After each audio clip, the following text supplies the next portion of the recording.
Eindelijk niet meer rennen op het station in Roosendaal. Nu die krappe overstap daar verdwijnt, tot grote opluchting van de reizigers. Ik ben daar blij mee en dan stap ik daar zeker in. Ik moet elke dag dit traject gebruiken. Dus ik ben wel blij. Helemaal top, dat fixt eigenlijk alles. En verder in deze Zeeland nu. Boeren mogen zelf met oplossingen komen. En slager strijdt voor zijn parkeerplek.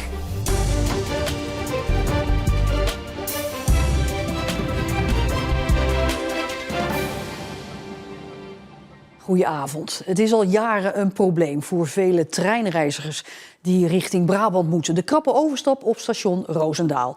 Die overstap wordt nu aangepakt, waardoor je 1 keer per uur niet meer hoeft over te stappen. De gevreesde en misschien ook wel gehate overstap op Roosendaal verdwijnt gedeeltelijk. De NS past namelijk de dienstregeling aan. En het resultaat? Een directe verbinding met Brabant. Dit beeld is straks verleden tijd. Rennen om de overstap te halen. Reizigers hadden de afgelopen jaren maar enkele minuten de tijd om hun volgende trein te bereiken. Vreselijk. Ja, dus weinig tijd. En ja, als er een beetje vertraging is, dan haal je hem al niet. Dus dat is eigenlijk gewoon niet te doen. 'S Middags heb ik best wel een keer gehad dat ik inderdaad daar in Roosendaal sta en dat je dan gewoon een half uur moet wachten op je trein. Want ja, die rijdt maar 1 keer in het half uur. Dus dan zit je eigenlijk, ja, als je afspraak 's middags hebt, is dat eigenlijk best wel lastig. Daarom heeft de NS besloten om 1 keer in het uur een directe trein richting Brabant te laten rijden. En daarmee is het hollen voor de overstap deels verleden tijd. Ik ben daar blij mee en dan stap ik daar zeker in. Ik moet elke dag dit traject gebruiken. Dus ik ben wel blij. Helemaal top, dat fixt eigenlijk alles. Voor mij gaat het eigenlijk niet heel veel schelen, want ik heb toch altijd die trein net voor de directe trein nodig. Dus ja, goed. Voor mij gaat het niet schelen, maar als ik hem nodig heb, dan is het wel een uitkomst, zeg maar. De nieuwe dienstregeling van de NS gaat zondag in.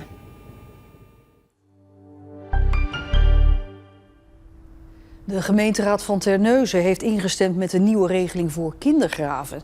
Veel kindergraven op begraafplaatsen in Terneuzen zijn uitgegeven als zogenoemde algemene graven. En deze graven worden eigenlijk na 10 jaar geruimd.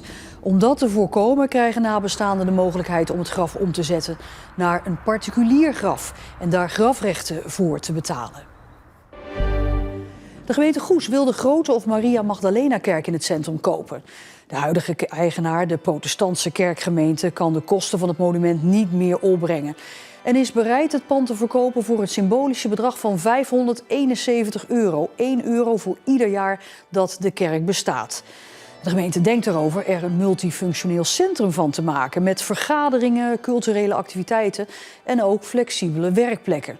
Wel kost de renovatie en onderhoud daarna zo'n €250.000 per jaar en daar moet de gemeenteraad nog haar toestemming voor geven. Ondernemers zelf betrekken bij maatregelen om de stikstofuitstoot terug te dringen. Dat is de kern van het stikstofbeleid dat Provinciale Staten van Zeeland vandaag hebben goedgekeurd. Maar voor veel ondernemers blijft het nog altijd een lastig en vooral abstract verhaal. Deze melkveehouderij staat in Aagtenkerke. De eigenaar is door de provincie gevraagd mee te denken over stikstofmaatregelen. Maar wat zou hij kunnen doen? Dat weet ik niet. En volgens mij zijn er nog heel veel dat het niet precies weten. De provincie wil dat ondernemers, zoals boeren, zelf met oplossingen komen. Vrijwillig als het kan, maar niet vrijblijvend, noemen ze dat in het provinciehuis. Vrijwillig, maar niet vrijblijvend. Dus we gaan in gesprek, we gaan met de ondernemers in gesprek, met de recreatieondernemers, met de boer, met iedereen in gesprek om te kijken op welke manier we het aan de kooktafel kunnen realiseren.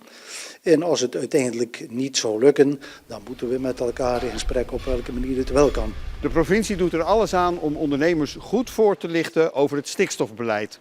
Zo zijn er filmpjes op internet. Er is deze strip gemaakt, Zeeland en het stikstofmonster. Maar het is uiteindelijk de bedoeling dat ondernemers zelf met ideeën komen. Maar zijn die er ook, die ideeën?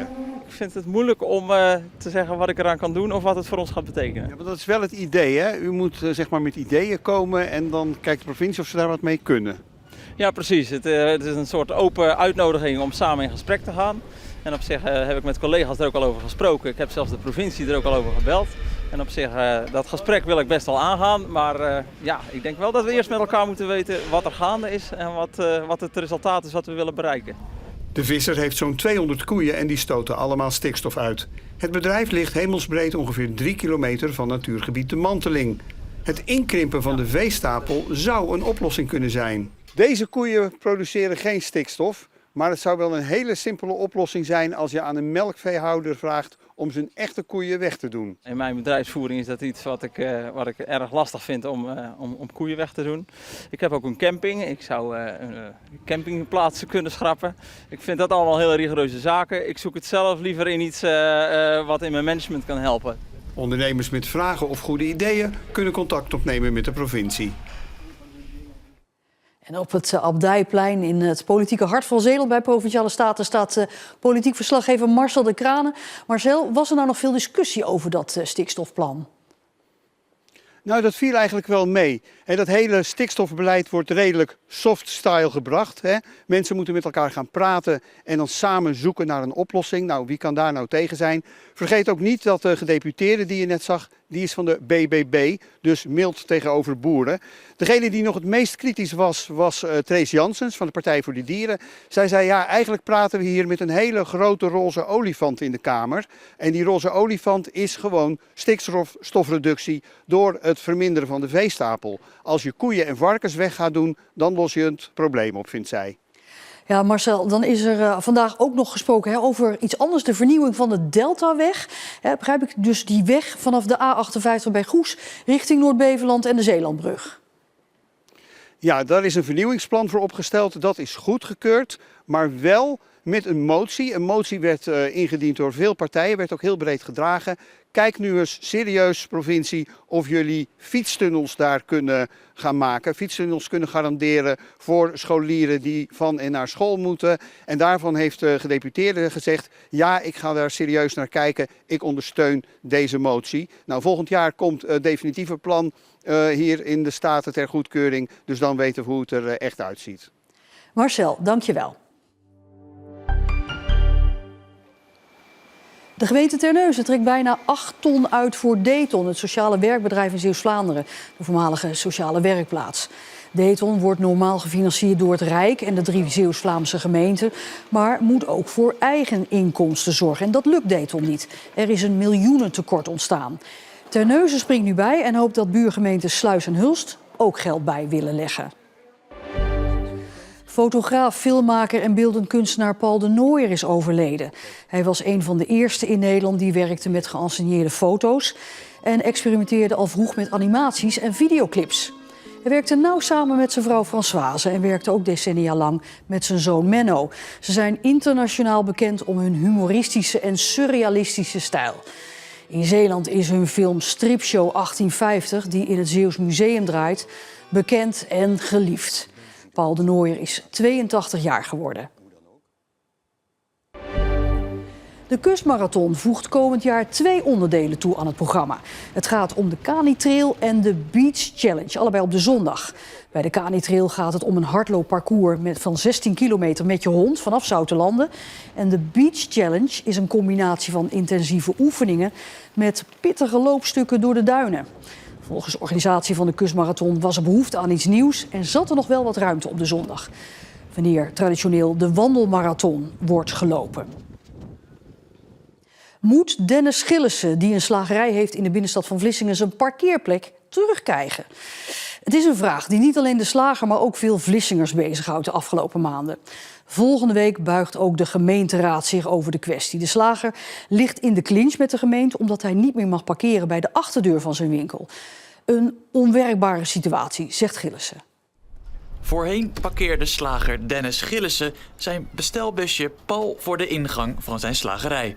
Ofwel de deur waar hij nu uitkomt gelopen. Zo, goedemiddag. Maar sinds deze zomer mag dat niet meer van de gemeente Vlissingen. En dat heeft gevolgen. Om bij zijn bestelbusje te komen moet hij 6 à 7 keer per dag een wandeling door de stad maken. Onnodig vind ik het. Er wordt ook gezegd dat het allemaal wel meevalt. En dan denk ik, ja jongens, kom eens een dagje meelopen dan als het allemaal zo meevalt. Een wandeling kost tijd. Daarom kan hij minder vaak en snel vlees bezorgen. En dat heeft gevolgen voor zijn portemonnee. Dit beheerst een beetje de sfeer. En dat moet eens over zijn. Dat is niet te doen. Ondertussen lijkt het wel alsof heel Vlissingen een mening heeft gevormd over het parkeerprobleem van de slager. Van inwoners tot zijn collega-ondernemers. Allemaal hebben ze er wat over te zeggen. Ja, ik hoop dat de gemeente toch nog eens even achter zijn oor gaat krabbelen. Als je hem dan over die vervelende steentjes ziet hobbelen met je eetwaren waarvan ik denk, nou ja, als het een taart was geweest had het niet echt overleefd. Laat staan met schalen met vlees en dat soort dingen. Ja, ik vind het een beetje knullig uitzien of zo. Kan je niet gewoon even aan de achterkant inladen en klaar? Een heleboel mensen die leven natuurlijk wel mee met de slager. Want zoals je weet, Vlissingen, het centrum, is al niet dat je zegt van jongen, toppend van gezelligheid.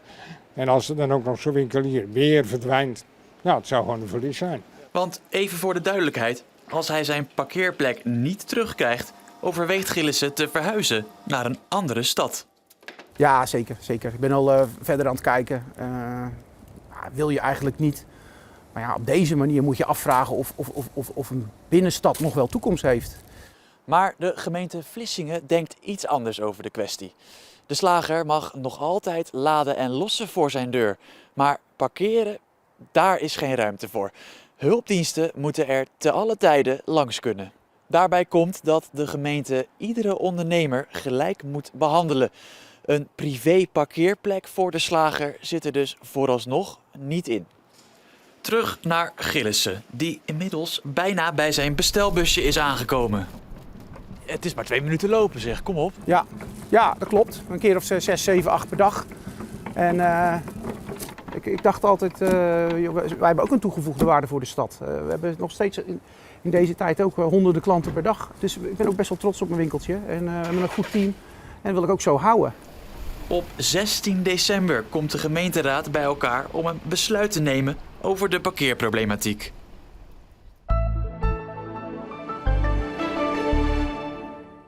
Op enkele opklaringen na was het vandaag in Zeeland een bewolkte dag. Er stond een zwakke tot matige wind bij een zachte temperatuur van 10 à 11 graden. Morgenochtend kan er nog wat motregen vallen, maar morgenmiddag dan krijgen we zonnige perioden vanuit het westen. Zondag is er dan weer meer bewolking en dan komt er ook nog eens een vrij krachtige zuidwestenwind bij. Maxima dit weekend en maandag opnieuw bijna 10 graden. En tot zover deze vrijdagse editie van Zeeland Nu. Morgen om 6 uur weer een nieuwe editie met ook het weekoverzicht al meteen erachteraan. Alvast een fijn weekend en tot morgen.